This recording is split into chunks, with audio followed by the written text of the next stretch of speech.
reflexión de la facultad, del Centro Fuego Nuevo, que nos impulsa a pensar cómo evangelizar más, cómo evangelizar mejor, y no podemos hacerlo si no es por la fuerza, el impulso, el poder, la presencia del Espíritu Santo.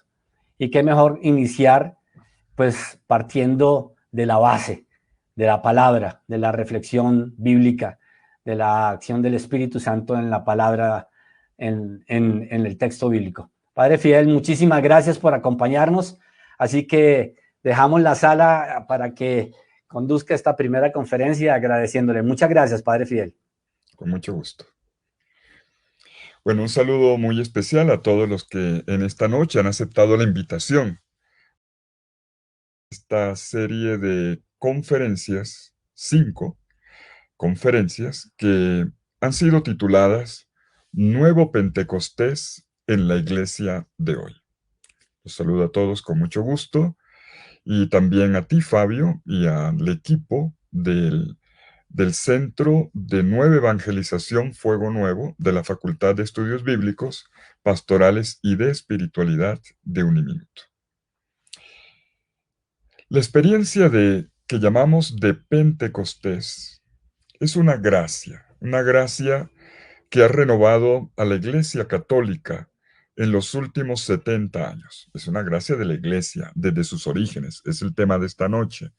Pero quiero recordar cómo la experiencia, el volver sobre ello, sobre un nuevo Pentecostés hoy con estos términos y como una misión, o como se le ha llamado, una corriente de gracia que inunda al mundo entero, ha sido uno de los grandes regalos del Señor para todos nosotros, para nuestra humanidad, en los últimos tiempos.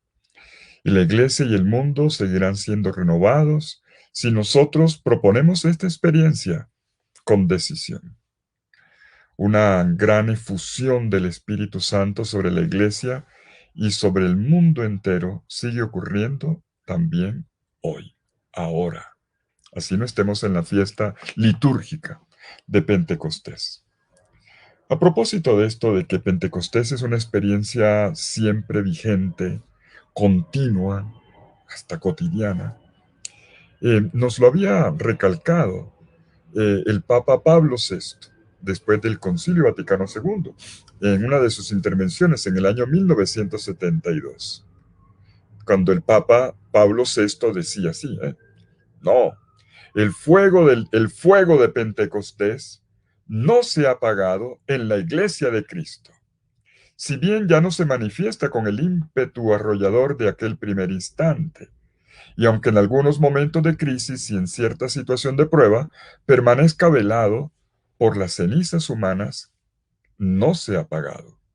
Arde todavía, y en todo acto sacramental, en toda oración humilde, el Espíritu bueno está presente, es operante.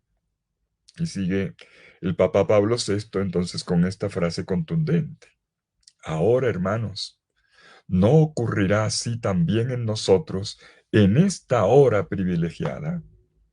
¿Cuál es el significado de esta hora para nosotros?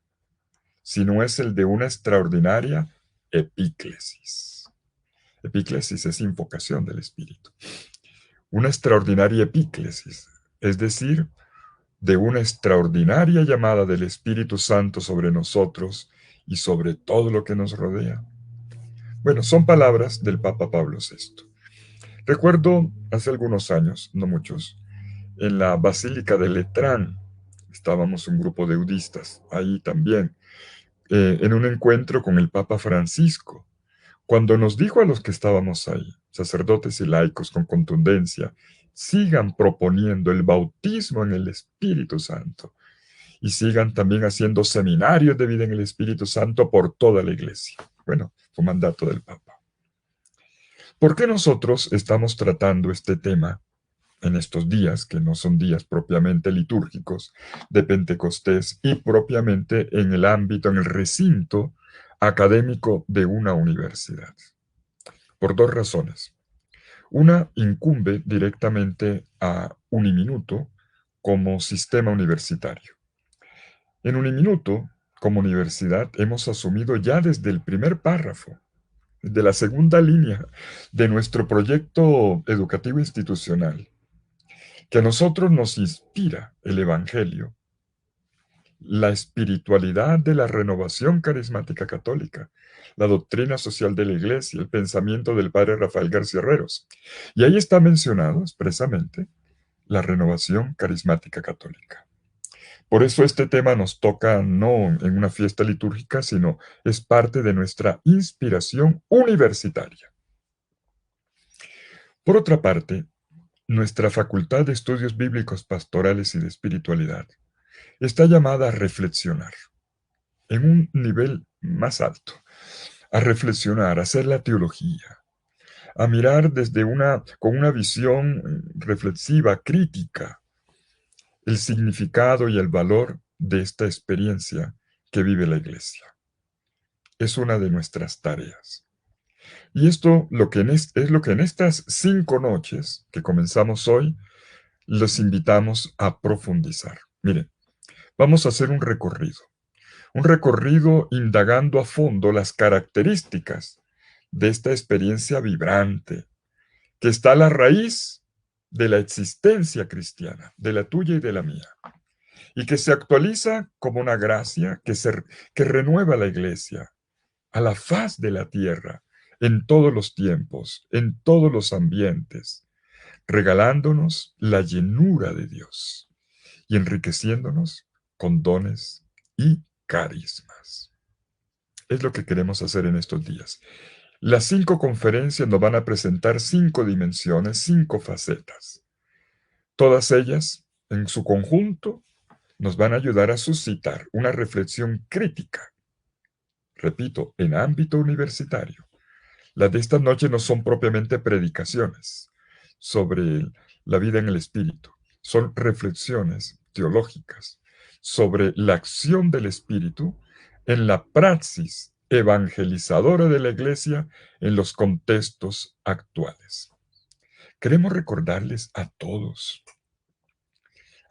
en la iglesia y también los que todavía no caminen en la fe, que el espíritu es el alma de nuestra vida, es el alma de la evangelización y que nada se mueve sin la fuerza, sin el poder del Espíritu Santo. Pero esto implica, por supuesto, nuestra reflexión. Como ya dije, cada noche vamos a ver una dimensión, un aspecto diferente de esta rica experiencia. En este primer encuentro, en esta noche, vamos a mirar la dimensión bíblica, tratando de interpretar lo que podría denominarse la página fundante. Hechos capítulo 2, versículos 1 al 13. Hechos capítulo 2, versículos 1 al 13, la página que por su primera línea estaban reunidos en el día de Pentecostés y por eso toda esta página lleva este nombre. Pero lo vamos a decantar. Y lo vamos a decantar dando 3 pasos. 1, permítame comenzar como habitual, como de costumbre, con 2 anotaciones, 2 premisas para situar bien el abordaje. 2, vamos a entrar en el libro de los Hechos de los Apóstoles, situando el contexto literario en el cual un narrador, Lucas, nos coloca la experiencia de Pentecostés, o al menos el primer Pentecostés. Y luego vamos a ver algunos aspectos, solo algunos, pero fundamentales, del mismo texto del libro de los Hechos de los Apóstoles, capítulo 2, versículos 1 al 13. Dejaremos para los próximos encuentros con el padre Diego Jaramillo, con nuestro hermano y amigo Pacho Bermeo, con Monseñor Luis Manuel Alí y con Andrés Arango, la profundización de diversos aspectos más carismáticos, si podemos decir así, de esta experiencia. Lo que en esta noche nos interesa es el abordaje bíblico. Comencemos entonces con el primer paso. 2 anotaciones previas. Primera, las fuentes. Siempre que nosotros hablamos de Pentecostés, inmediatamente nos viene a la mente el texto de los Hechos de los Apóstoles en el capítulo 2. Y con razón, porque como ya dije, es ahí donde aparece la palabra Pentecostés y la descripción de la experiencia fundante y luego el gran discurso de Pedro explicando el sentido y las consecuencias en los orígenes de la iglesia. Pero tenemos que decir, y esta es la anotación, que este es lo que podremos llamar el primer Pentecostés. En el Nuevo Testamento tenemos varias referencias a la experiencia, sin que estas otras tengan esta misma denominación o nombre. Cuando hablamos de Pentecostés, nos referimos entonces al Pentecostés lucano, que narrado en el capítulo 2 de los Hechos. Pero resulta que el Evangelio de Juan también nos describe la experiencia de Pentecostés sin utilizar el nombre, no a los 50 días, sino el mismo día de Pascua, cuando el resucitado, en el capítulo 20 del Evangelio de Juan, versículos 22-23, sopla sobre la comunidad apostólica en el cenáculo, todavía escondiéndose del miedo, sopla el Espíritu Santo y dice, como el Padre me envió, yo los envío a ustedes. Y los envía con el mandato de perdonar. Tenemos también otra página que podemos denominar el Pentecostés Paulino. Esta vez ya no es narrativo, no es un relato, se trata de un discurso. En la segunda carta a los Corintios, en el capítulo 3, versículos 3 al 18. Allí Pablo, dirigiéndose a la comunidad de Corinto, le describe lo que es propio, la novedad del ministerio del Espíritu, y con términos muy parecidos a los que vamos a ver dentro de poco con respecto al Sinaí, a la experiencia de la alianza. Él hablará de una nueva alianza. Tenemos entonces un Pentecostés lucano, un Pentecostés juánico, un Pentecostés paulino, para referirnos por lo menos a tres de los textos fundantes. Si bien hay otros textos más, otras referencias a la experiencia del Espíritu como fundante en otros pasajes del Nuevo Testamento, pero estos son los más importantes. Vamos a tratar en esta noche el lucano, el del capítulo 2 de los Hechos, pero es importante recordar que contamos también con otras fuentes. A propósito de esto de las fuentes, Tertuliano, el padre de la iglesia Tertuliano, que fue el que acuñó la expresión de que Pascua era como un solo día, entre el día de la resurrección de Jesús y la venida del Espíritu, y él visualizó un solo día. Esta expresión es utilizada sobre todo en el ámbito de los liturgistas, o debería utilizarse en la liturgia. En realidad es una composición de la Pentecostés juánico, que ocurre en el mismo día de la Pascua, y el Pentecostés lucano 50 días después, en el contexto de una fiesta hebrea, la fiesta de Pentecostés, que lleva ese mismo nombre. Y esto lleva a pensar y a proponer precisamente que los 50 días, la cincuentena pascual, es toda ella un solo día, como si fuera un solo día, y una gran experiencia también ya de Pentecostés. Está expresado así en la liturgia. Incluso hay un fundamento. En el capítulo 2, versículo 1 del libro de los Hechos, cuando se dice, lo vamos a ver ahora, pero lo anticipo, cuando se completó el día de Pentecostés. Se completó el día de Pentecostés. Está hablando de una completitud, no simplemente de un hecho puntual. Por lo tanto, Pentecostés no es un aspecto puntual, sino un conjunto. Y nos da la visión que dentro de poco vamos a ver de unidad entre Pascua y venida del Espíritu. Pero bueno, esta es nuestra primera anotación, las fuentes. Pero hay una segunda anotación que interesa para el tipo de abordaje que vamos a hacer en estas 5 noches. Y es el hecho de que Pentecostés, la venida del Espíritu, el don del Espíritu, esto es lo que interesa, es una experiencia, un acontecimiento continuo en la vida de la iglesia.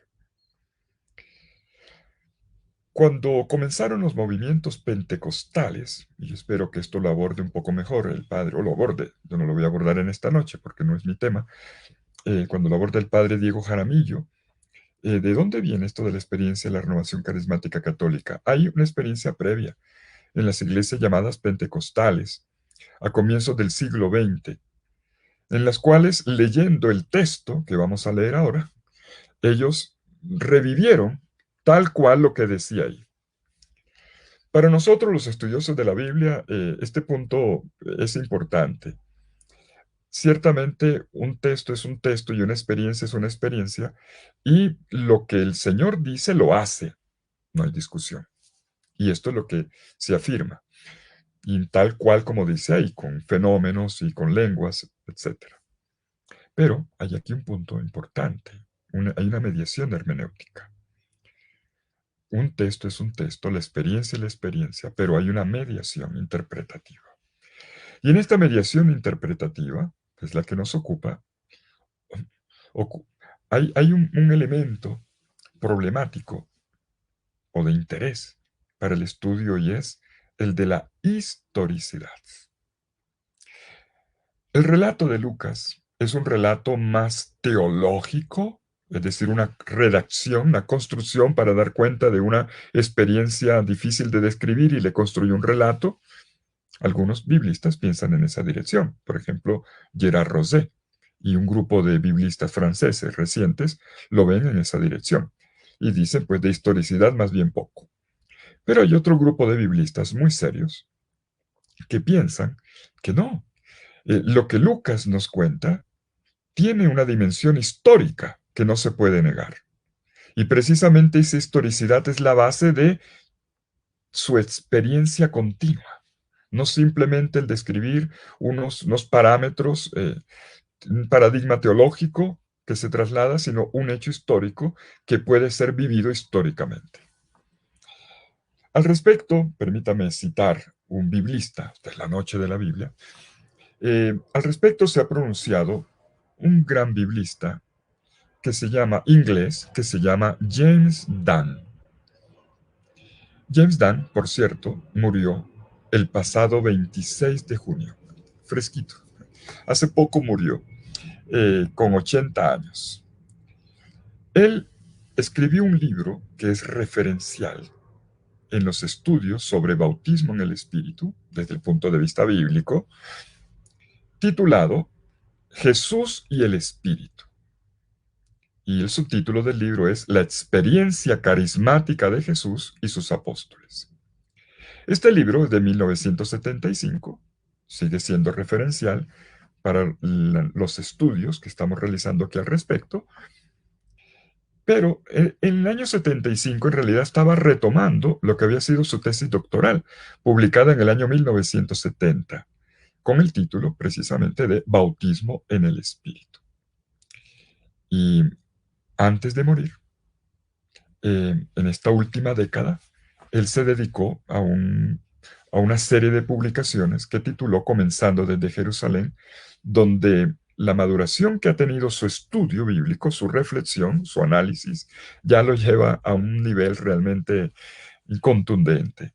Recomiendo mucho la obra, sobre todo el volumen 1 de su obra Comenzando desde Jerusalén.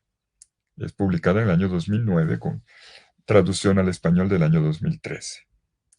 ¿Qué aportó James Dunn?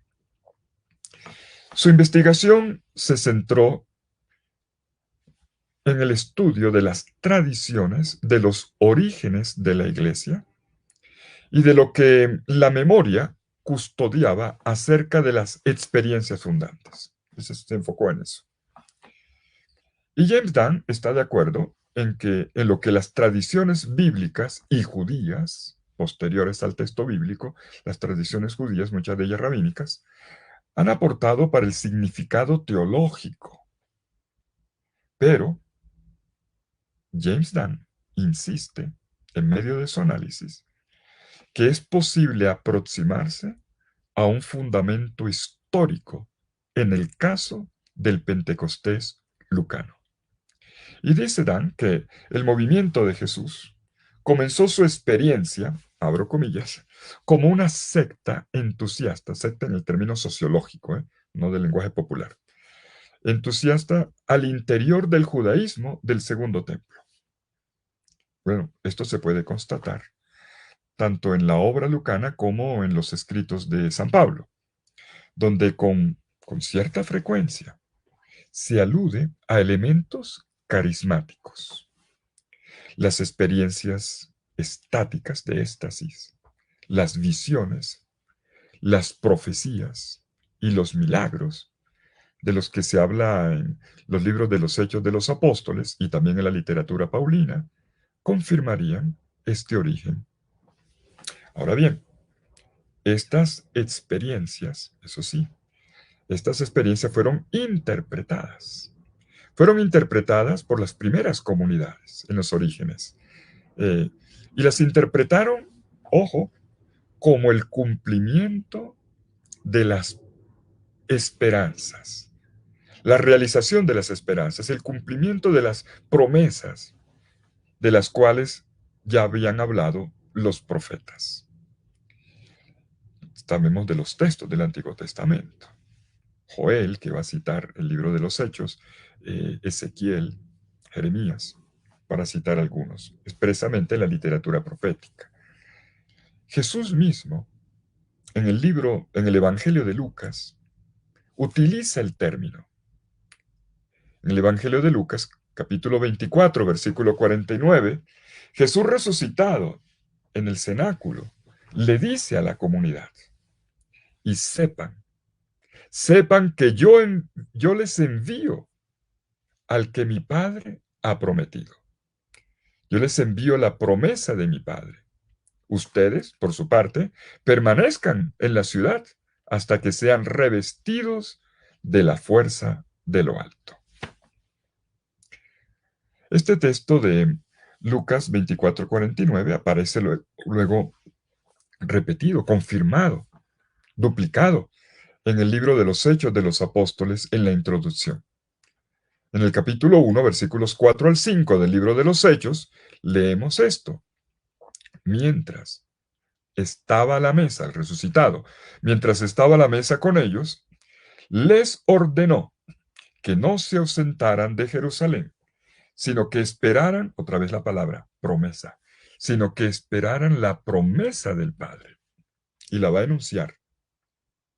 La que oyeron de mis labios, la del Padre por mis labios, que Juan bautizó con agua, y que ustedes en cambio serán bautizados en el Espíritu Santo dentro de pocos días. Valga agregar, ya que hemos mencionado aquí el Pentecostés paulino y la experiencia Paulo, o al menos Pablo como uno que se refiere a esta experiencia. En la carta a los Gálatas, en el capítulo 3, versículos 13 al 14, Pablo habla en el mismo sentido. Dice, Cristo nos rescató de la maldición de la ley, haciéndose maldición por nosotros. Es un texto brutal. Se hizo una canalla por nosotros. Pues está escrito, maldito el que esté colgado de un madero. Y entonces sigue. ¿Por qué todo esto? Para que la bendición de Abraham llegase a los gentiles. Ojo, miren para dónde va el asunto. Para que la bendición de Abraham llegase a todo ser humano, a los gentiles, a fin de que por medio de la fe recibiéramos la promesa del Espíritu Santo. Y vuelve con la misma tecla, la promesa.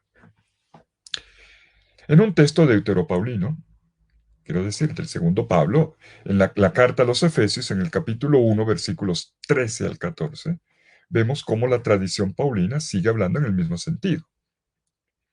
Dice que es la conclusión de este himno cristológico con el que se abre la carta a los Efesios, dice, por él también ustedes, una vez que oyeron la palabra de la verdad, esta palabra de la verdad, que es el evangelio de nuestra salvación, cuando ustedes creyeron, fueron sellados con el Espíritu Santo prometido. Y entonces aquí viene de nuevo la idea. que es prenda de nuestra herencia para redención de los que ha hecho suyos para alabanza de su gloria. ¿Lo notaron? El Espíritu Santo prometido. Dele con la misma tecla. Desde este punto de vista que hemos anotado, uno de los elementos más interesantes de la descripción lucana de la experiencia de Pentecostés es la manera como se reelabora en el texto la profecía, la promesa, como está enunciada en Joel, en el profeta Joel capítulo 3 versículo 1. Pero llamo la atención sobre un detalle. Mucho cuidado. El texto hebreo de Joel comienza con una expresión genérica. Dice, después de esto, después de esto. Pero luego, cuando es citado en boca de Pedro, en el día de Pentecostés, en el capítulo 2, versículo 12 de Hechos, y luego en el versículo 17, no se dice después de esto. La frase cambia. Se dice que Joel dijo, no después de esto, sino en los últimos días. En los últimos días. Bueno, advierto que aquí hay un pequeño detalle que es de la incumbencia más de los estudiosos, un problema que llamamos nosotros de crítica textual. Es decir, el texto original, ¿cuál era? Si fue un cambio, si fue un problema de un amanuense. Yo en este caso estoy leyendo el texto tal como lo ha adoptado la edición crítica en griego que llamamos Nestle Aland por los editores y que hemos adoptado en general para las traducciones y que prefiere en este caso la variante de la tradición llamada occidental, testimoniada por el antiguo código de Besa. Y ahí dice, en los últimos días. El estudio de James Dunn nos hace caer en cuenta de que este detallito que yo acabo de citar, hay un cambio en la frase del hebreo al griego, no es tanto cambio de lengua, sino una nueva expresión que aparece en el libro de los Hechos. Dice, no podemos dejar pasar desapercibido ese detalle, porque nunca en el relato, dice Dan, que es un gran estudioso, nunca en el relato de Lucas encontramos rasgos de comillas, un entusiasmo escatológico de este tipo. Es decir, que la comunidad tenga la percepción de que se encuentre, esto es lo escatológico, en los últimos tiempos. De aquí, Dan entonces saca la conclusión de que Lucas debió haber echado mano de una tradición precedente, una tradición según la cual en Pentecostés se habrían cumplido las promesas antiguas, entre ellas la de Joel, y que la comunidad entendió que estaba al final de los tiempos, pero curiosamente no tenemos más referencias dentro de los demás textos que lo entiendan de esta manera. Y esta pequeña modificación nos hace ver, nos hace entender el gran valor y significado que los primeros cristianos le dieron a esta experiencia del don del Espíritu. El don del Espíritu. Pongamos cuidado con esto. El don del Espíritu sobre toda carne, como dice el texto de Joel, y también lo había dicho el de Joel, el texto de Joel. El don del Espíritu sobre toda carne cualifica el tiempo actual, todo tiempo, como el tiempo último. Y aquí entendemos último no como final, sino como los tiempos definitivos y como el tiempo nuevo generado por Dios. Lo digo de otra manera. La presencia del Neuma Hagios, del Espíritu Santo, del Espíritu Divino, es el signo de que estamos en un tiempo nuevo. Dios renueva las cosas a partir del tiempo. Lo definitivo ha comenzado. Y esto es muy coherente con lo que los evangelistas están proclamando cuando dicen que con Jesús es la cumbre, pero la cumbre de la misión de Jesús es, nos va a decir Lucas, el don de este Espíritu, el don del Espíritu. Pero todavía hay más. Según Dan, esta primera experiencia carismática ocurrió ¿dónde? Que dice Hechos de los Apóstoles, en Jerusalén. Y Dan dice, miren lo que dice Hechos, lo que dice Lucas y lo que dice Hechos. En Jerusalén. Y si nosotros nos fijamos bien, cuando Pablo nos narra su experiencia del Espíritu, nos va a ubicar en las proximidades de Jerusalén. Pablo reconoce la importancia de la comunidad de Jerusalén como una comunidad del Espíritu. Nos lo dice Gálatas, en la carta a los Gálatas, en el capítulo 2, versículos 1 al 10, cuando él habla, dice que fue a ver a las columnas, o sea, Pedro y Santiago, o en la carta a los Romanos, en el capítulo 15, versículos 25 al 27. Y si miramos el Pentecostés juánico, pues también Jerusalén. Si esto es así, el acontecimiento podría situarse con cierta verosimilitud, decimos, con cierta veracidad histórica en la ciudad santa de Jerusalén, en los días siguientes a la muerte y resurrección de Jesús, es decir, en la fiesta judía que siguió a la fiesta de Pascua de ese mismo año de la muerte y resurrección de Jesús. Nos encontramos 2 o 3 años antes de la conversión de Pablo o del encuentro con el resucitado en el camino de Damasco.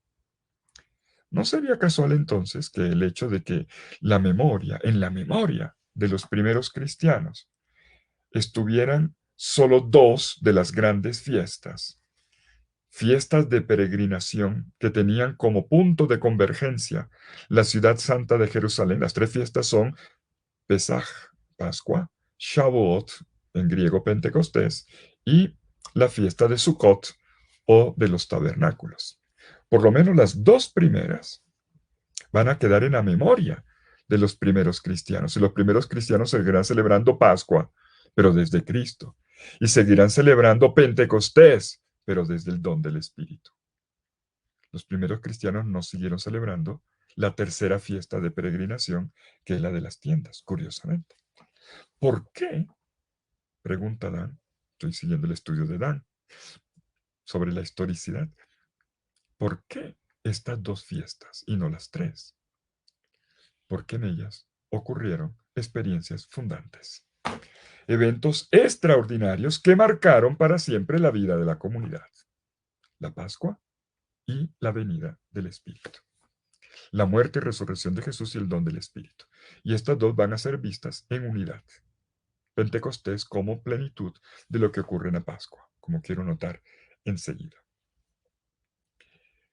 Vamos entonces, una vez aclarado estos puntos, las fuentes y la cuestión de la historicidad, demos el segundo paso. Paso número 2, el contexto. El contexto literario dentro del cual Lucas, nuestro narrador, nos sitúa la experiencia de Pentecostés. Pues Lucas lo coloca en un contexto muy preciso. ¿Qué fue lo que ocurrió antes de la venida del Espíritu, esta plenitud? Está contado en el capítulo 1 del libro de los Hechos de los Apóstoles. En este capítulo, Lucas nos informa de manera abreviada lo que ocurrió después de la resurrección de Jesús y antes de la venida del Espíritu. Y hay 6 datos. El séptimo es la venida del Espíritu. Pero hay 6 datos previos. 1. Versículo 4. Después de la breve introducción de los 3 primeros versículos. Primer dato. Jesús resucitado pasó con sus discípulos comiendo la sal durante 40 días. Sí, no he dicho mal, no me equivoqué, he dicho bien, la sal. Ya lo voy a explicar. Las traducciones dicen comiendo juntos, pero ya voy a explicar. Simplemente leí el texto al pie de la letra. 2. En medio de estos encuentros, les prometió un bautismo en el Espíritu Santo. Versículo 5. 3. Les dijo que esta misma fuerza, esta misma dinamis del Espíritu que iban a recibir, los iba a transformar y los iba a constituir en testigos de Él. Y nos da el mapa, la irradiación geográfica, comenzando desde Jerusalén, bueno, Jerusalén, Judea, Samaria y hasta los confines de la tierra. 4. Se nos dice que Jesús subió a los cielos. Está en el versículo 9. 5. Que después de esta ascensión del Señor, los discípulos se volvieron a reunir. Se volvieron a reunir, acuérdense que comenzó con una gran reunión de 40 días. La comunidad sigue reunida. Se vuelven a reunir en el aposento alto, como se le llama en el versículo 14. Y por último, 6, ellos eligieron a Matías en una asamblea presidida por Pedro. Capítulo 1, versículos 25 al 26. Tenemos 6 datos previos. Uno de ellos, el primero que cité y que puede sonar raro, tiene que ver con este encuentro, esta reunión con el resucitado, y que es la base del encuentro de la comunidad que sigue reunida después que Jesús ha subido a los cielos y que recibe el Espíritu.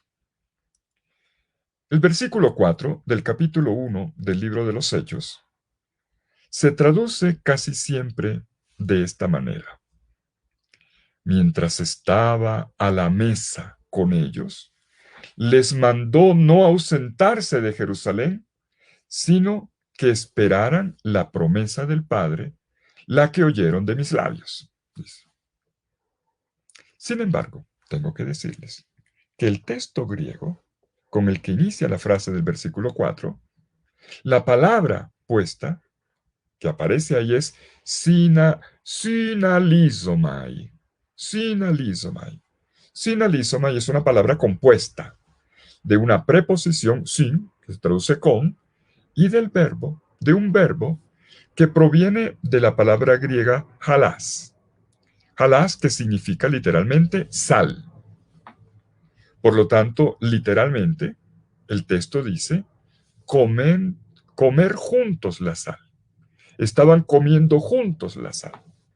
Me llama la atención que diccionarios recientes, o más o menos, del griego del Nuevo Testamento, como el del Val Schneider, insisten en que esta debería ser la traducción. Pero los traductores no lo ponen. A los traductores les cuesta esta frase, porque la gente no la va a entender, como si están comiendo la sal. Y entonces prefieren no referirse al hecho del comer la sal, sino que estaban juntos, reunidos con el maestro, y ya está. Y como conocemos que Lucas le gusta mucho el tema de las comidas, pues todos entendemos muy bien por dónde va la cosa. Pero estamos ante un detalle que no es menor y que no sería como para dejarlo pasar así nomás, porque tiene que ver con lo que sigue. Hay una obra de un filósofo que les va a sonar familiar, Aristóteles. Recordemos, Lucas es griego. Lucas es un griego, o al menos nace y vive en contexto griego, y que su comunidad a la cual le dirige el Evangelio y los Hechos es mayoritariamente de cultura griega, y conocen, están familiarizados con ciertas claves. Aristóteles, en su obra Ética, la Ética Nicomaquia, dice, miren esto, dice que la verdadera amistad, escuchen, la verdadera amistad es una cosa rara, es una rareza, porque entre otras cosas requiere de tiempo y de dedicación, o sea, de frecuencia. Así lo dice en el capítulo 8 de la Ética Nicomaquia, en el número 4, Aristóteles. Y utiliza allí la imagen que Lucas ha colocado en el libro de los Hechos. Dice Aristóteles, nadie llega a conocerse bien, habla de los amigos, no llegan a conocerse recíprocamente antes de haber comido la cantidad de sal suficiente. Está hablando del comer juntos, del compartir a fondo. Y por lo tanto, antes de esto, no se pueden reconocer como amigos. Miren, no es raro que Lucas esté utilizando un lenguaje que la cultura griega conoce. Para nosotros suena raro, pero la cultura griega la conoce. Como decir hoy, por ejemplo, a lo mejor me está escuchando algún argentino, algún uruguayo. Por ejemplo, para nosotros es raro que usted tome un mate y que todo el mundo coja la misma coca y desde el mismo eh, instrumento, que no me acuerdo del nombre, todos se lo pasen y beban de del mismo recipiente. Para mí eso es rarísimo. Y además una hierba que sabe amargo. Es una forma de hacer amistad. Eso en el mundo griego se llamaba comer la sal. En Argentina y en Uruguay lo llamaríamos matear. Es una forma de integrar, una manera, no se puede tomar al pie de la letra. Una forma de decir, hemos vivido una profunda amistad. Por lo tanto, ¿qué está queriendo decir Lucas? Que antes de irse al Padre, Jesús ha pasado un tiempo significativo con los suyos, ahondando en la amistad.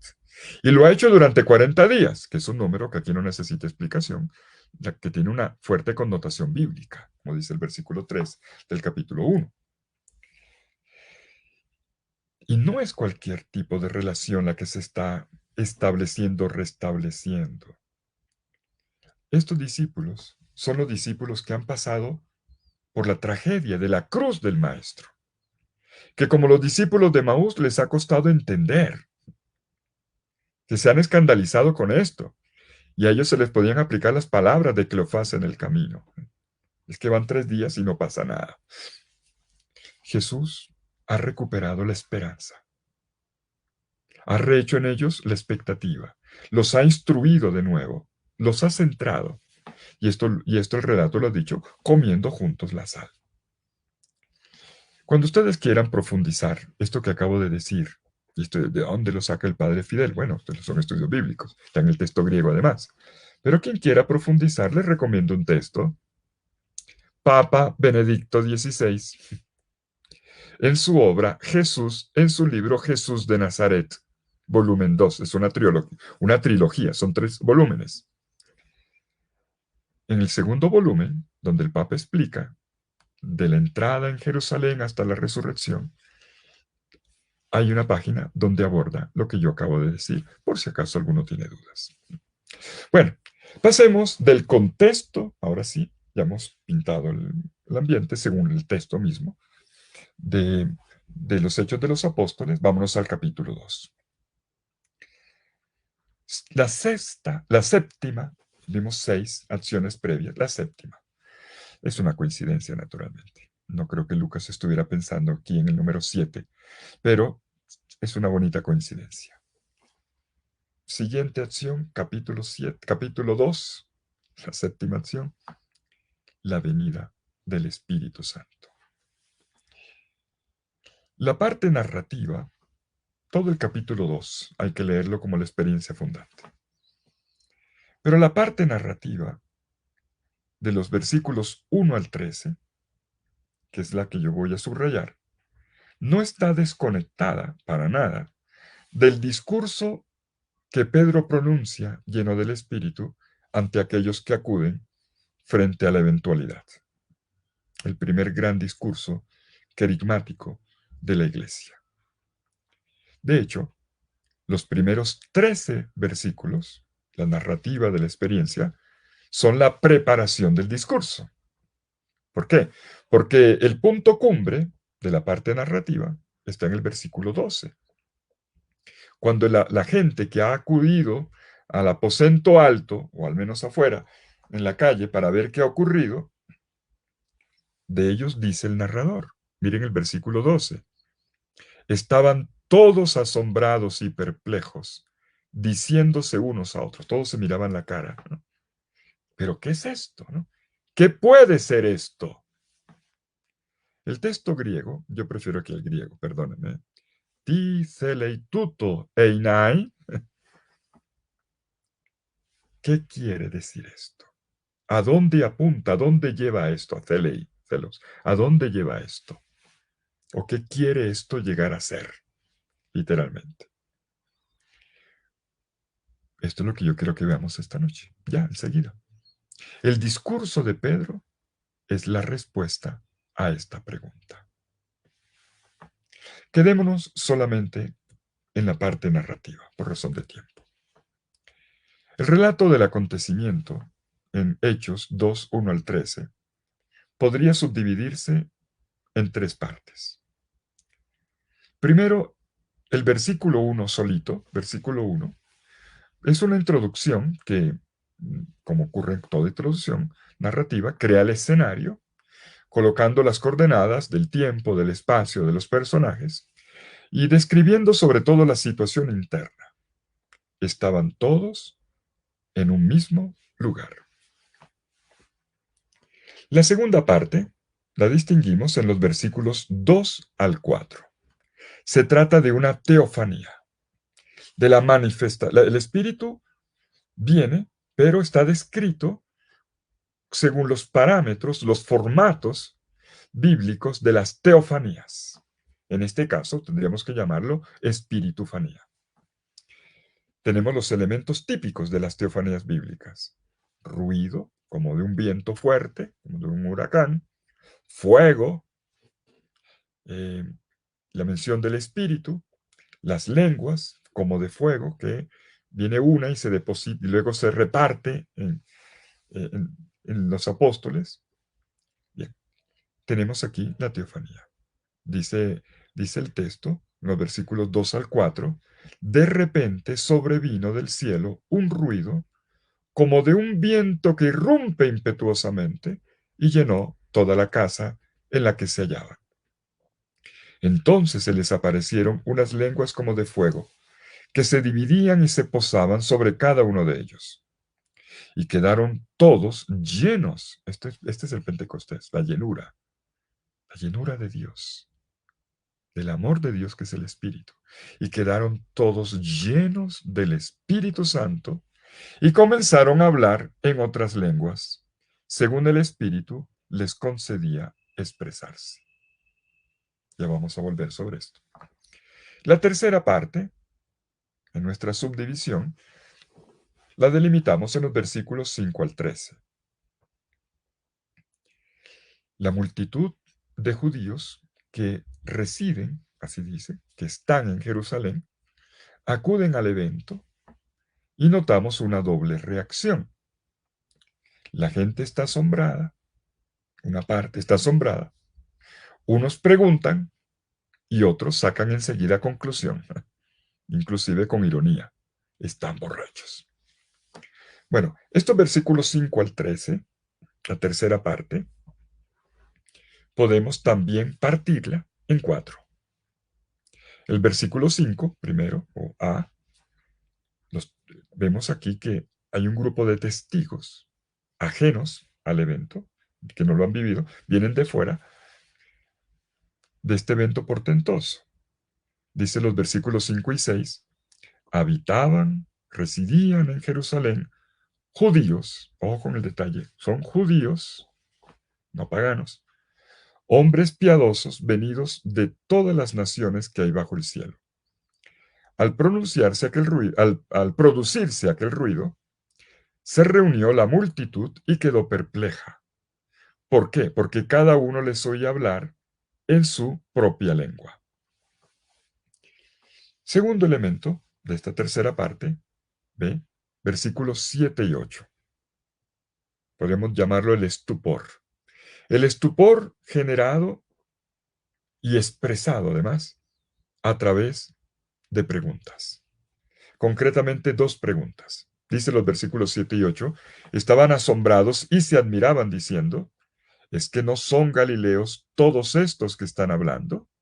Y segunda pregunta, ¿cómo es pues que nosotros les escuchamos, cada uno en nuestra propia lengua materna?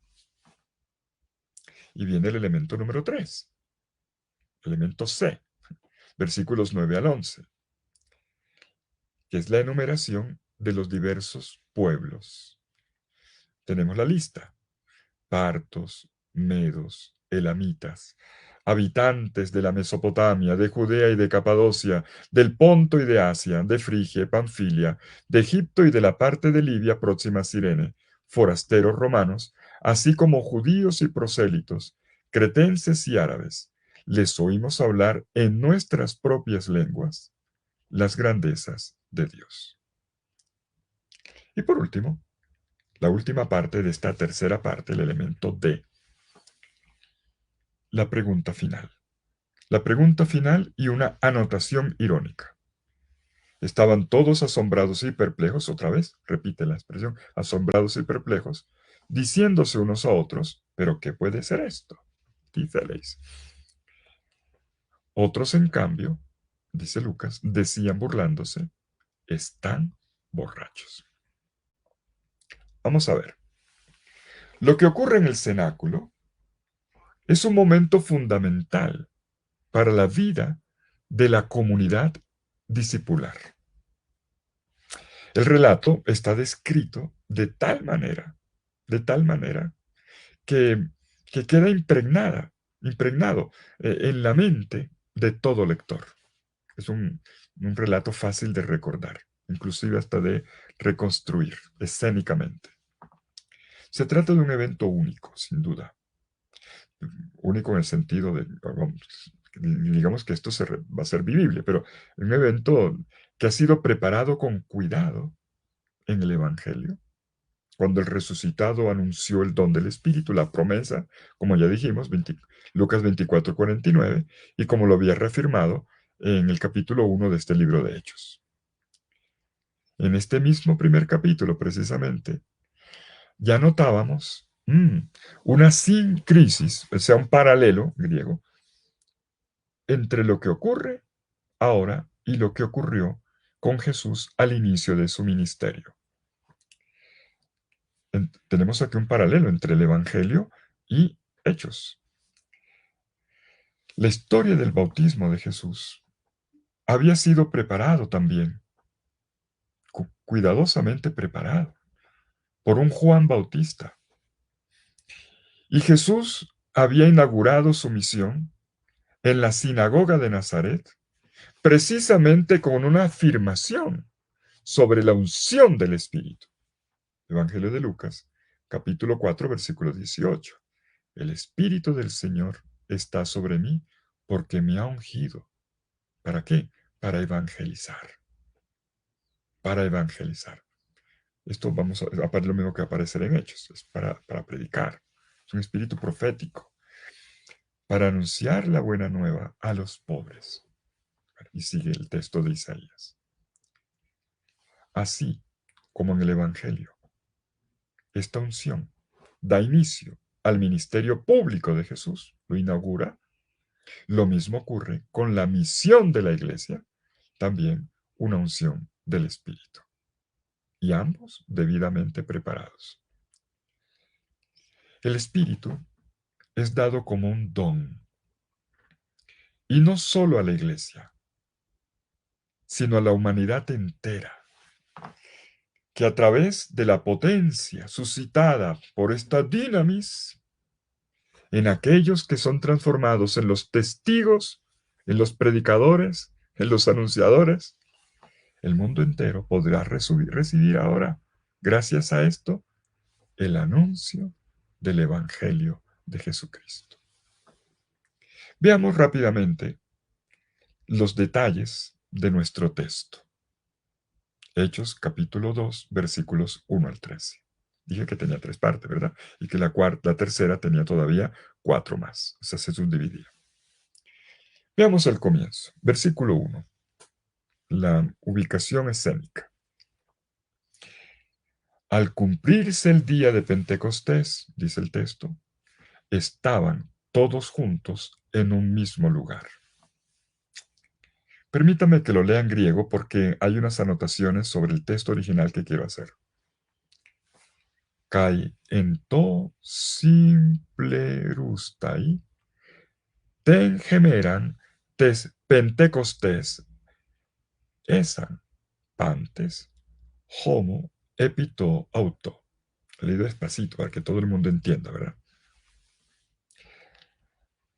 El texto comienza diciendo, simplerustai te ten gemeran. Al cumplirse el día, al cumplirse el día en singular. Aquí hay un detallito. El simplerustai puede entenderse también como el final del día.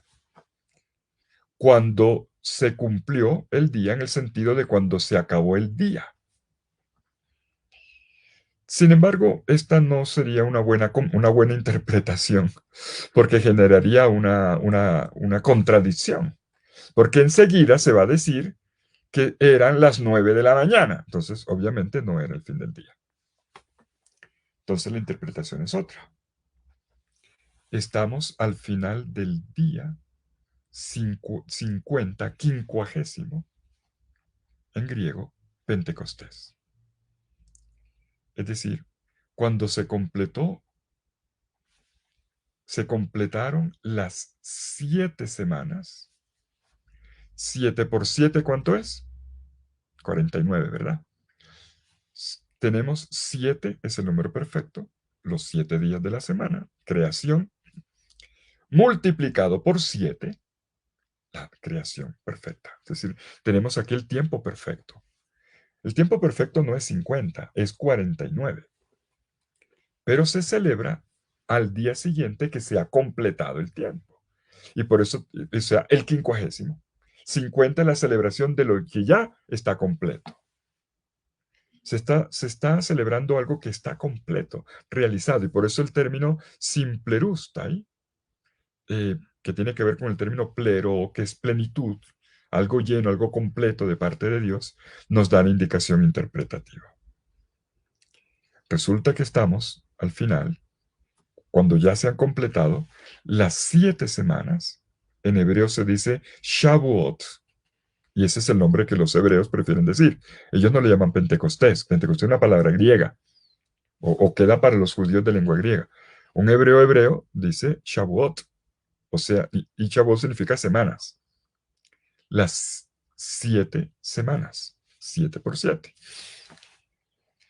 En el libro del Levítico, en el capítulo 23, versículos 15 al 21, está el mandato de Dios de esta fiesta. También tenemos textos paralelos en Éxodo y en Deuteronomio, pero prefiero el de Levítico. Levítico 23, 15 al 21.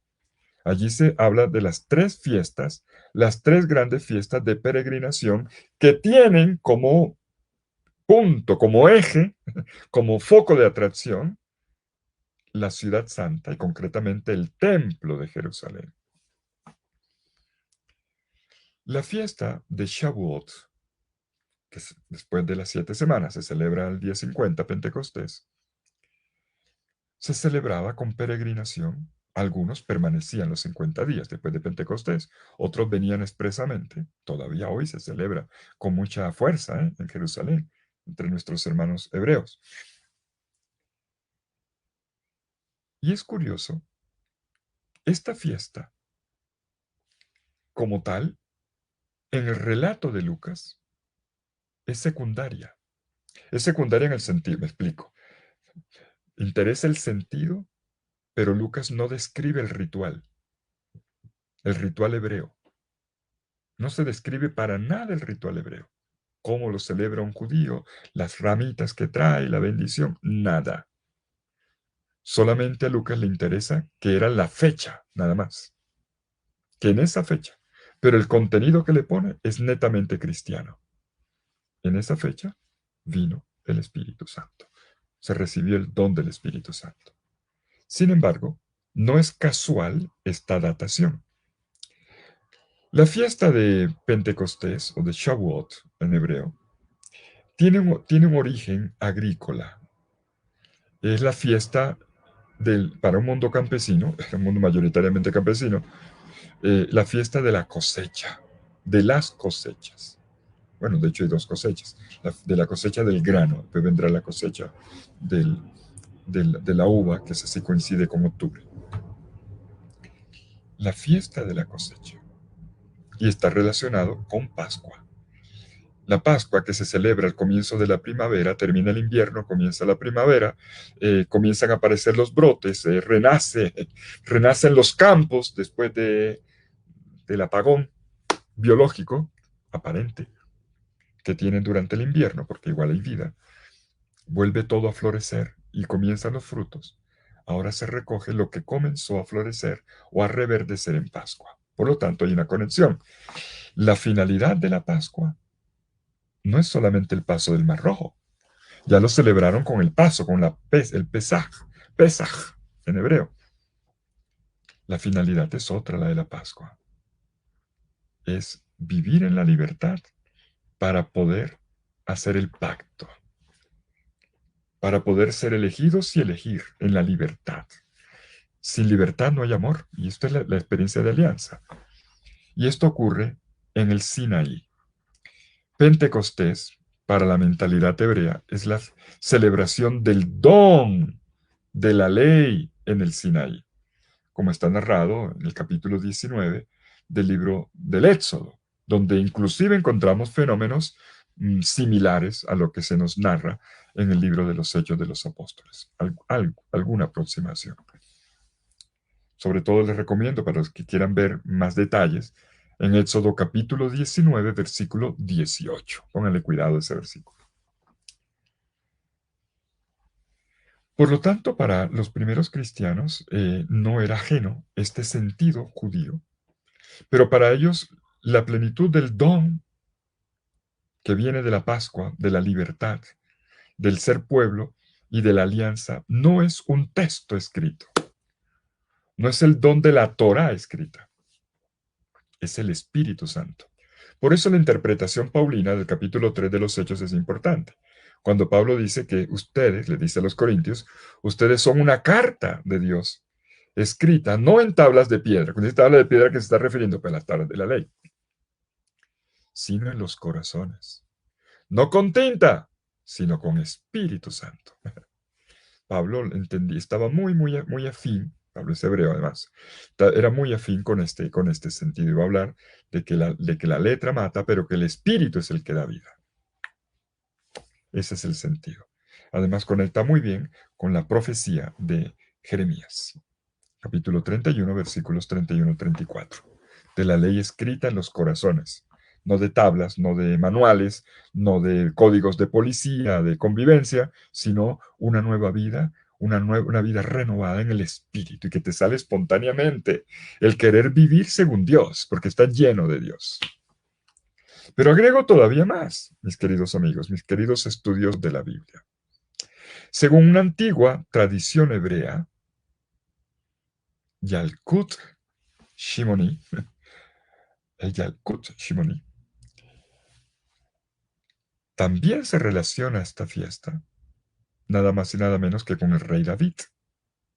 Por lo tanto, para una corriente del judaísmo tiene una connotación mesiánica, con el rey David.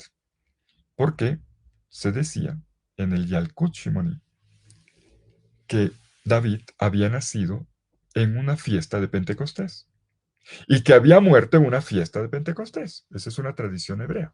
El texto, Yalkut Shimoni, número 735. Entonces tenemos aquí, bueno, por cierto, además, muy relacionado con David, tenemos también tradiciones rabínicas, sobre todo Targumim, del libro de Ruth, donde Ruth va a ser la cosecha de la cebada. Y esto también va a tener que, se va a relacionar en las lecturas rabínicas con Pentecostés. David es el bisnieto, tataranieto de Ruth. Bueno, todo esto va a terminar juntándose en la tradición hebrea. ¿Hasta qué punto los cristianos conocían estas tradiciones? Por lo menos la del Sinaí, Pablo parece conocerla. La de David no sabemos, no tenemos total seguridad, pero ciertamente hay aquí una aproximación. De todas maneras, esta plenitud tiene que ver, cuando Lucas nos cuenta esto, Nos está diciendo, estamos en la historia de las... Dios está dando un paso nuevo e importante en la historia de la salvación. La perspectiva lucana es clara. Estamos en la cumbre de la obra de Dios. Jesús mismo ya había vivido su ministerio en una gran peregrinación hacia Jerusalén, ya desde niño, pero luego de adulto hace todo ese gran viaje en Jerusalén, 4 capítulos en Jerusalén, 4 capítulos, los últimos 4 capítulos del Evangelio de Lucas. Y es en Jerusalén donde lleva a plena realización su obra salvífica. Y es en Jerusalén donde todavía permanecen los apóstoles, les dice que no se vayan de allá y que ahí reciben el Espíritu Santo. Todo esto tiene una gran unidad. Estamos en la cumbre de la obra de Dios. Por eso la primera línea que hemos leído en griego y que dice cayentó simplerustai, cuando llegó el cumplimiento, cuando se cumplió el día, entendemos un matiz. El cumplimiento es el cumplimiento de toda la historia de la salvación, de toda la obra de Dios. Y nos dice el versículo 1 que estaban todos juntos. Lucas no le pone cuidado para nada a los rituales que un hebreo debería seguir en una fiesta de Shavuot o de Pentecostés. Para nada. Lo ignora completamente. En cambio, apunta la cámara hacia la comunidad que ha comido la sal con Jesús, que ha recuperado la relación con el Maestro, que ha sido de nuevo entusiasmada por él, hacia las esperanzas, y entonces coloca, estaban juntos. Recuerden que ya lo insistimos en el capítulo 1. Y hay aquí un pleonasmo. Un pleonasmo. Esampantes homo epito auto. En griego es un pleonasmo terrible. Estaban todos en unidad. Epito auto en unidad, de nuevo, en el mismo sitio. Está muy enfatizado este punto de la unidad. Inclusive el adverbio homo es muy fuerte. En el mismo lugar, epito auto, es muy fuerte. En este todos hay un acento en la unanimidad de la comunidad y que fue inclusive recuperada todavía más con la elección de Matías. Jesús la recuperó, vimos 40 días comiendo la sal, pero luego inclusive la comunidad todavía más lo expresa en la elección de Matías. Y estaban juntos, y estaban los 12, y estaban los 120. El lugar, el mismo lugar debe ser el aposento alto del cual se ha hablado ya antes en el capítulo anterior. De todas maneras, una pregunta curiosa. ¿Quiénes caben dentro de este todos? Pues el texto no lo dice. No lo dice explícitamente. ¿Eran solamente los apóstoles? Yo cuando veo las estampitas de Pentecostés, siempre veo a María en el centro y a los apóstoles. Y yo digo, a ver, a ver, a ver. ¿Eran solamente los apóstoles y María? ¿Incluye el grupo de las otras mujeres y de los parientes de Jesús citados en el capítulo anterior? Inclusive ya se dijo que en el aposento alto había 120. Yo no me lo... ¿Cómo cabrían 120 en un cuarto de eso? Pero bueno, 120. Dice Hechos 1:15. El texto no lo resuelve. Lo que le interesa es mostrar la unidad. ¿Para qué? Para darnos esta enseñanza. El Espíritu no es solamente una realidad jerárquica, es una realidad eclesial de todos y para todos. Bueno, y dicho esto, veamos entonces la teofanía, segunda parte de nuestro texto, versículos 2 al 4. Y de repente sobrevino del cielo un ruido como de un viento que irrumpe impetuosamente, y llenó toda la casa en la que se encontraban. Entonces se les aparecieron unas lenguas como de fuego que se dividían y se posaban sobre cada uno de ellos. Quedaron todos llenos del Espíritu Santo y comenzaron a hablar en otras lenguas, según el Espíritu les hacía expresarse. No solo les concedía comenzar la expresión, les hacía expresarse.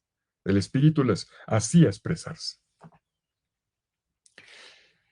Como ya dije, en esta segunda parte se describe una teofanía, una espiritufanía, que construye su significado teniendo como trasfondo el don de la ley en el Sinaí. O sea, su contexto es el libro del Éxodo, capítulos 19 y 20.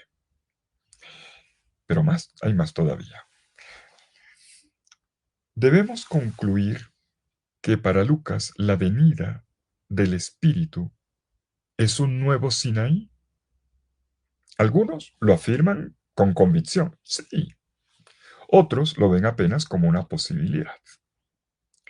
Y esto porque no sabemos si la tradición rabínica sobre la división de las voces divinas en el Sinaí en 70 lenguas, esa preciosa tradición, ya la conociera Lucas y su comunidad. Esta tradición del 70 lenguas en el Sinaí la conocemos en la tradición rabínica como la Matan Torah. La Matan Torah. Díganle un hebreo verá que le entiende. Entonces, el significado en realidad va más allá. Y el dato viene enseguida. La mención de las lenguas prepara para comprender a todo lector del don profético que se le da a la comunidad. El don profético. Miren, Lucas utiliza con cierta flexibilidad, con cierta libertad, los elementos de las teofanías. Y creo que es el caso aquí con la utilización de elementos que ya encontramos descritos en el capítulo 19 del libro del Éxodo. Lo que se quiere decir es que hay una gran intervención divina, es una obra de Dios, una intervención divina, que va en la misma línea de las grandes intervenciones ya conocidas en los relatos del Antiguo Testamento, y que cada vez que ocurrían marcaban una etapa importante en la historia de la salvación, en el proyecto de Dios, en los propósitos salvíficos de Dios con el pueblo y la humanidad. Y hay una pista dentro de la misma obra lucana. Lucas interpreta los temas del viento y del fuego ya desde el capítulo 3 del Evangelio, como los símbolos teofánicos del Espíritu.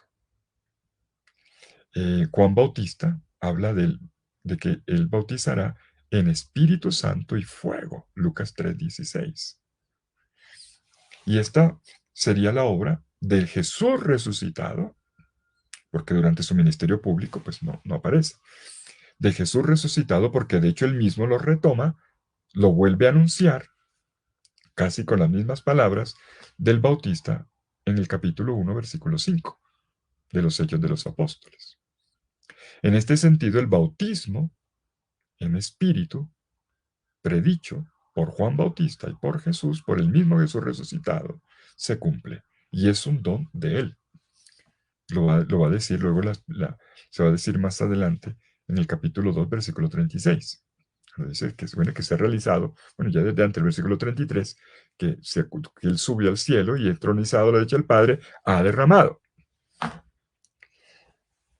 Como vimos desde el inicio de esta conferencia, citando a uno de los autores más importantes de los estudiosos bíblicos de la Biblia, James Dunn, y que se ha ocupado del tema durante 70 años, estamos ante un acontecimiento extraordinario que ocurrió y que la comunidad recuerda.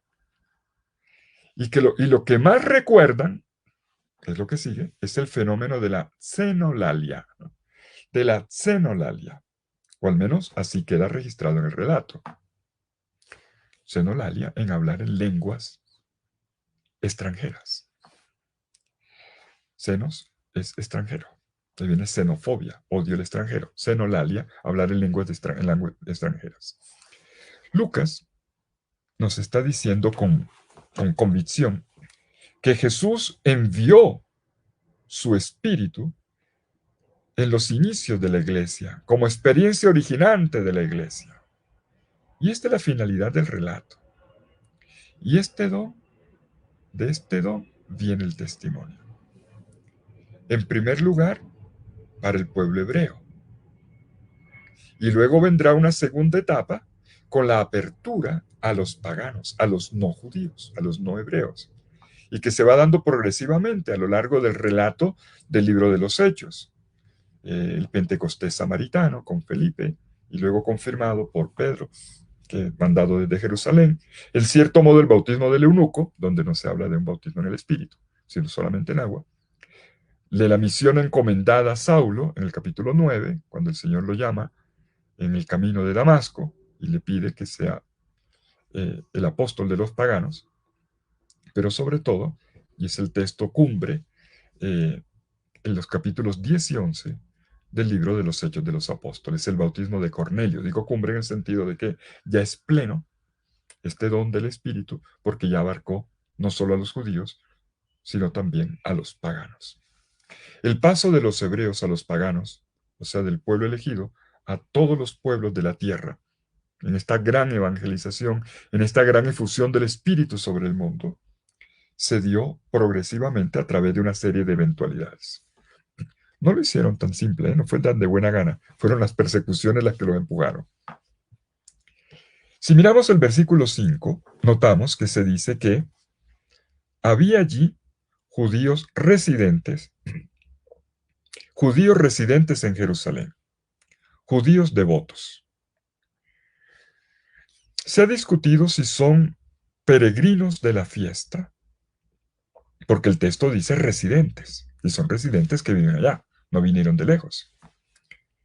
Si lo tomamos así como residentes, son judíos que viven a la sombra del templo. Y esto iría muy en sintonía con lo que el Evangelio de Lucas viene diciendo, Jerusalén como el punto de convergencia de las promesas de Dios. Por lo tanto, involucra a sus habitantes. Pero otros autores, otros estudiosos, muy, muy cuidadosos en los textos, como Martin Hengel, a quien le tengo un gran respeto, ya murió, pero de los biblistas más espectaculares que he conocido, Martin Hengel. Él dice, escribe esto. Miren, es difícil no ver peregrinos, o sea, que vengan de fuera. Porque en una fiesta de esta naturaleza, la de Shavuot, el templo era un punto de convergencia de las peregrinaciones. Era lo normal que hubiera gente que viniera de fuera. Y por eso la lista de las personas, de los pueblos que enseguida, o las procedencias que enseguida se hace. Pero si miramos el versículo 11, mírenlo por favor, van a ver la palabra prosélitos. Prosélitos no son judíos de nacimiento, son paganos convertidos al judaísmo. Es decir, aquí ya hay algo, ya hay un boquete, ya hay aquí una ventanita, ¿no? Cuando se dice judíos devotos al inicio, residentes, pues no pueden más que ser judíos, como es el caso, por ejemplo, de Simeón o de Ana, a quienes se les pone el nombre de temerosos de Dios, practicantes de la ley. Pero estos aparecen aquí ahora al lado de prosélitos, versículo 11. Y aun cuando no son judíos de nacimiento, para ser prosélitos había que ser circunciso. Entonces, se han aproximado, se han asimilado al pueblo judío. No entro ahora, esto merecería un buen paréntesis explicativo de la diferencia entre temerosos, prosélitos o judíos. No, el tiempo no me lo permite, además. Y además no lo quiero cansar. El punto es que de todas maneras este grupo es un grupo de judíos o asimilados a los judíos. Otro detalle importante es que hay aquí una dimensión espacial. El evento junta el cielo, miren el versículo 2, de repente se escuchó del cielo un ruido como el de un huracán, de un viento fuerte, un ruido que viene del cielo, luego con la tierra, que es el lugar donde están reunidos. Inclusive la descripción de las procedencias, de la procedencia. Además, el Espíritu obra con potencia en el espacio de toda la casa. El fuego de las lenguas, o las lenguas de fuego, o lenguas en forma de fuego, o fuego en forma de lengua. Aquí la relación importa, ¿eh? Porque precisamente es el don de lengua, de una lengua profética. Esto nos remite inicialmente a dos teofanías. la que ya hemos citado varias veces esta noche, la del Sinaí, donde se habla de fuego, en el capítulo 19, pues, el versículo que les dije, el 18 del Éxodo, pero también antes del Sinaí, de este relato de la alianza del Sinaí, ya en ese mismo sitio, o en los alrededores, había estado Moisés, frente a la zarza ardiente. Éxodo capítulo 3. Recomendado que lo miren. Dios habló por medio del fuego. Y aquí hay una relación entre el hablar, la lengua que comunica, una misión, es una teofanía, una aparición, yo soy el que soy, y una misión, yo te envío, y el fuego, lengua y fuego.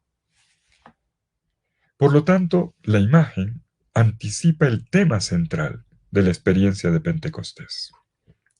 No tanto de la llamada glosolalia, que es la oración en éxtasis o en lenguas de los ángeles, lenguas dadas por Dios, que por cierto era un fenómeno muy bien conocido por la iglesia de los orígenes.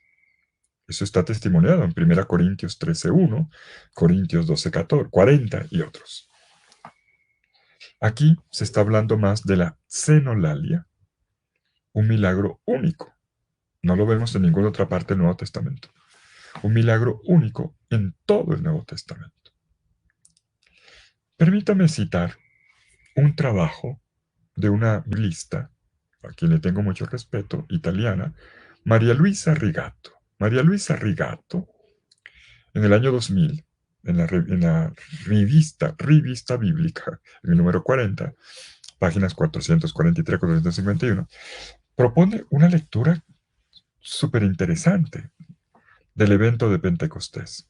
Ella dice, bueno, hemos tratado de buscar las fuentes bíblicas previas y rabínicas en el Antiguo Testamento y en el mundo rabínico, pero no se han fijado de un texto, dice ella. La teofanía en el templo, cuando Dios llamó a un profeta, todos los elementos aquí son importantes, a Isaías. Isaías capítulo 6, versículos 5 al 8. Y ella dice, atención, eso no le han puesto cuidado en la interpretación. Y entonces ella propone una lectura interesante, yo diría muy innovadora, porque agrega un elemento bíblico teofánico que está precisamente aquí, y tiene que ver también con lo que había predicho Juan Bautista y el mismo Jesús cuando hablaba el sentido del fuego, que también es purificación. El fuego purificó los labios de Isaías, el profeta. Sin esa purificación no habría habido profecía. Purificó su lengua. Y fue Dios el que lo purificó. Cuando toma el carbón y ahí estaban los querubines. Gracias a esta purificación pudo cumplir con su misión. Entonces nuestra biblista nos dice, miren, es que aquí hay una pista. Fue así como la iglesia también purificada. ¿Recuerdan lo de la sal? Y ahora el fuego, mucho más claro, la iglesia puede anunciar al resucitado. Observemos brevemente ahora lo que nos falta, los versículos 5 al 13. Se describe lo que comienza a pasar afuera, en la calle, afuera del aposento alto. Y el narrador deja ver el punto de vista que tienen los asistentes, que tienen los judíos que se encuentran en Jerusalén. Y hay una conexión, atención, entre la segunda y la tercera parte. Pero también hay contrastes, hay puntos de conexión y puntos, hay preguntas que uno se hace. Por ejemplo, ¿cómo hicieron los habitantes de Jerusalén para oír el ruido? El ruido era dentro de la casa, no afuera. A menos que tú te lo imagines y quieras hacer una película, y eso es otra cosa. Personas que estaban además en sus casas. ¿Cómo hicieron para reunirse todos juntos en un lugar tan estrecho? Pero lo más importante, el hablar en lenguas. Atención, el hablar en lenguas. El hablar en lenguas aparece aquí, pero no es un asunto así tan bien definido.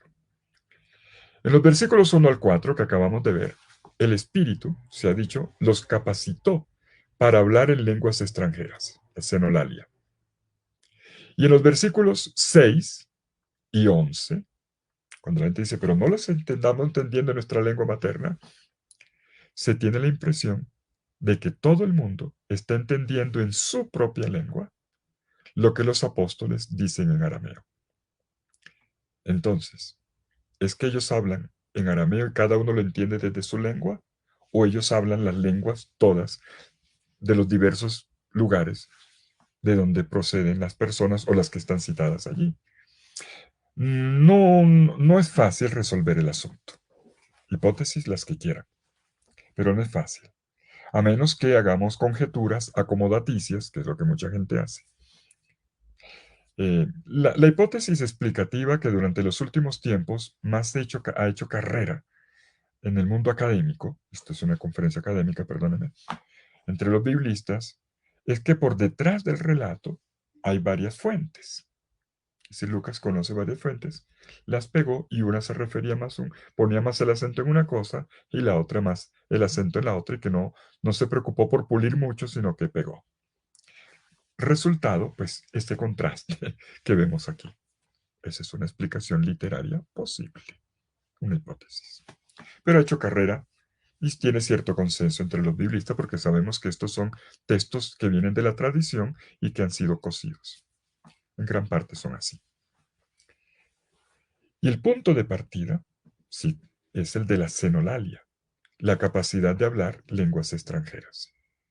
Con esto no quitamos que pueda haber la posibilidad de xenoglosia y que haya oración en lenguas. No entramos en ese punto. Yo estoy leyendo el texto. Y el texto desde el inicio coloca el punto de partida en la xenolalia.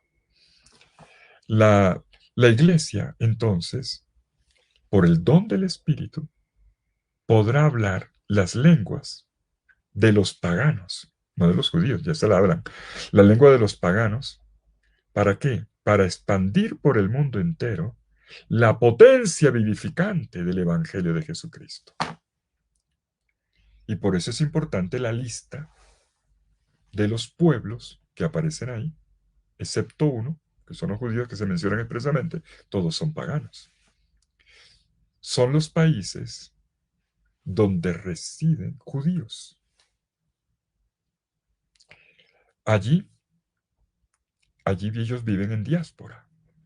Y allí ellos llevarán el Evangelio. No solo para los judíos que viven en colonias, en diáspora, en esos países, sino para los paganos que viven en esos países. Es lo que el libro de los Hechos de los Apóstoles va a contar después de las misiones paulinas. Buscar la diáspora judía, pero lo que importa es llegar luego a todos los no judíos. Ese es el sentido.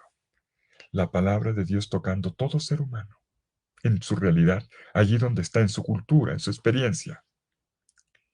Y entonces, el estupor que suscita el fenómeno de la xenolalia, la gente lo comienza a interpretar y con perplejidad. Y la perplejidad lleva a la pregunta: ¿cuál es el sentido de lo que está ocurriendo? Y el sentido va a ser dado, por supuesto, en la predicación de Jesucristo. Se trata del anuncio del Evangelio, que por la fuerza del Espíritu va a poder llegar a todos y va a transformar la vida de todos. Por otra parte, también se hace notar que parte de los oyentes aquel día no va a creer. Mira la cosa con escepticismo. Están borrachos y con eso cerraron la puerta a la conversión. Y este elemento importa. La división entre los que se preguntan y se abren a la experiencia y los que sencillamente colocan una etiqueta, están borrachos y con eso eh, se cierran a cualquier novedad de Dios. Esto nos remite a lo que pasó, otro paralelo, otra sincresis, de lo que pasó en el capítulo 4 del Evangelio, en la sinagoga de Nazaret que ya cité. El primer día de misión de Jesús, lleno del Espíritu, ungido por el Espíritu. ¿Qué pasó ese día? Después que Jesús terminó de leer la profecía de Isaías y hizo su predicación de una sola frase. Esta palabra que acaban de escuchar se ha cumplido hoy. ¡Pum! Eso fue todo. Unos admiraban las palabras que salían de su boca y se preguntaban, ¿no es este el hijo de José? Pero otro grupo la va a tomar mal y Jesús va a ser sacado a patadas, bueno, a empujones, de la sinagoga y por un pelito no lo mataron en el barranco que está ahí al lado de Nazaret. Primero la admiración, luego el rechazo. Lo mismo pasa en el día de Pentecostés. Y después de la descripción del acontecimiento, Lucas prosigue con la interpretación que enuncia Pedro, la primera gran proclamación a Israel, por lo pronto, pero ya vimos dónde está puesta la mirada, la primera gran proclamación de la resurrección de Cristo y el sentido del don del Espíritu. Bueno, mis queridos amigos, antes de terminar, volvamos un momento sobre el conjunto del relato desde la perspectiva que nos da la comparación con el relato de Babel. No puedo dejar de hacer la alusión, ¿sabe? Porque una de las interpretaciones en la historia de la interpretación de los textos de Pentecostés, desde los más antiguos, siempre quisieron verlo en correlación comparativa, por supuesto, y contrastante con el capítulo 11, versículos 1 al 9 del libro del Génesis, relato de Babel. Ya desde la antigüedad, esta correlación se hacía. Por ejemplo, San Gregorio Magno tiene una preciosa interpretación de esto. Y todavía hoy, cuando nosotros en la liturgia católica celebramos la vigilia de Pentecostés, en las lecturas de la noche, la primera lectura es Babel. ¿Por qué lo ponen? Porque es una clave interpretativa. Y cuando yo miro las traducciones de la Biblia, por ejemplo, una que me gusta mucho, una francesa que es la traducción ecuménica de la Biblia, la TOP, en la nota de pie de página, el traductor coloca esta frase, cuando explica Pentecostés dice, aquí el don del Espíritu restablece esa unidad de lenguaje que se había perdido en la Torre de Babel. Y si quieren más, en la Biblia de Jerusalén, la última edición, todas las últimas, pero la última edición, la publica hace 2 años, dice lo siguiente. Lucas, miren la nota de pie de página, Lucas ve en este hablar en todas las lenguas del mundo la restauración de la unidad perdida en Babel y remite a Génesis 11:1 al 9 y agrega símbolo y anticipación maravillosa de la misión universal de los apóstoles. ¿Qué podemos decir en esta noche? Estamos en el centro de Nueva Evangelización, Fuego Nuevo. ¿Qué podemos decir al respecto? Y además, la renovación carismática tiene aquí una misión muy importante, muy importante. Entonces, ¿qué podemos decir al respecto para cerrar nuestra conferencia de esta noche? Miren, la división de las lenguas generalmente es explicada en las interpretaciones bíblicas eruditas, inclusive en las catequesis, como un elemento negativo. Como un elemento negativo. Pues yo en esta noche voy a decir lo contrario.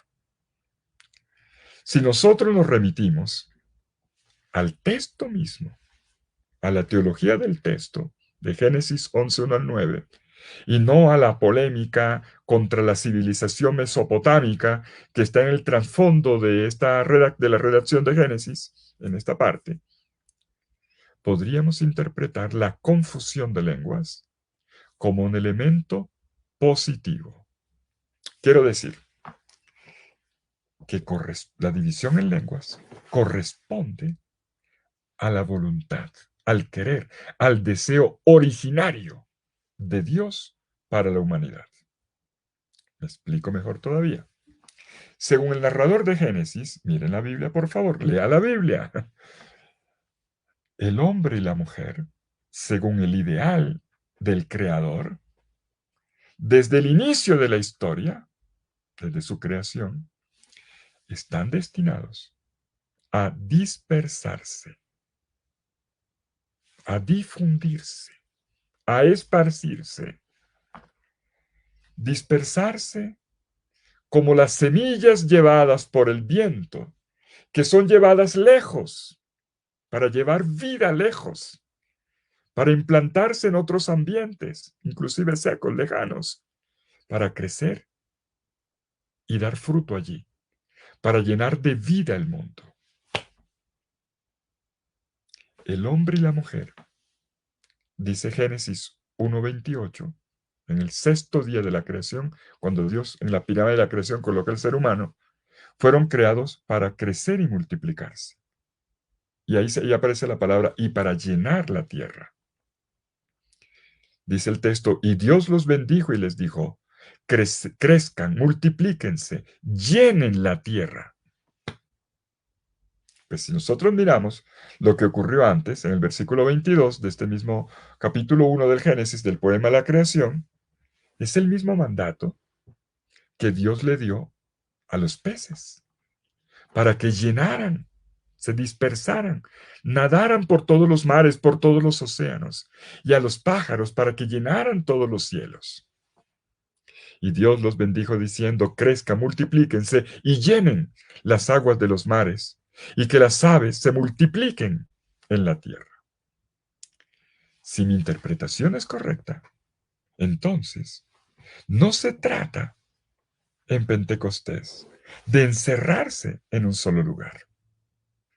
Se trata de dispersarse, en el buen sentido, aquí como lo estoy diciendo, en este sentido originario. Hay que salir, hay que salir e ir a la diáspora. ¿Por qué en el texto del capítulo 12 lo que se nos presenta son las diásporas? La diáspora, porque se trata de hacer diáspora en el sentido propio del término, en el sentido propio, no de un excomulgado, no de un exiliado, sino de uno que va poblando la tierra. El judaísmo fue llenando la tierra y quieren volver a la tierra, pero están felices también donde están. El cristianismo, lo que el capítulo 2 de los Hechos de los Apóstoles nos está diciendo, mutatis mutandis, es más o menos parecido. Lo que la humanidad intentó en Babel, ¿se acuerdan? Génesis 11, fue una operación míseramente fracasada. Y entonces se acaba el hablar la misma lengua y el habitar la misma ciudad. Es que Dios no quiere una sola lengua ni una sola ciudad. Dios nos quiere hablando todas las lenguas del mundo y nos quiere construyendo ciudades en el mundo entero. No son castigados porque hayan tratado de llegar al cielo construyendo una torre.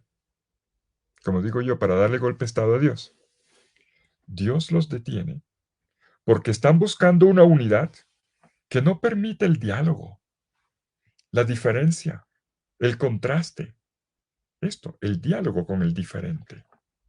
Mejor dicho, porque lo que intentan hacer es no dispersarse por toda la tierra.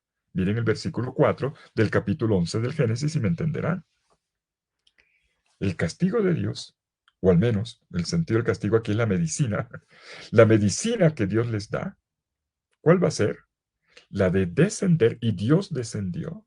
Dios bajó de nuevo en medio de ellos, tal como lo había hecho, miren la lógica del relato, en el jardín del Edén, cuando vino a buscar a Adán. ¿Y, y a qué viene? A obligarlos o, o a capacitarlos para que aprendan otras lenguas.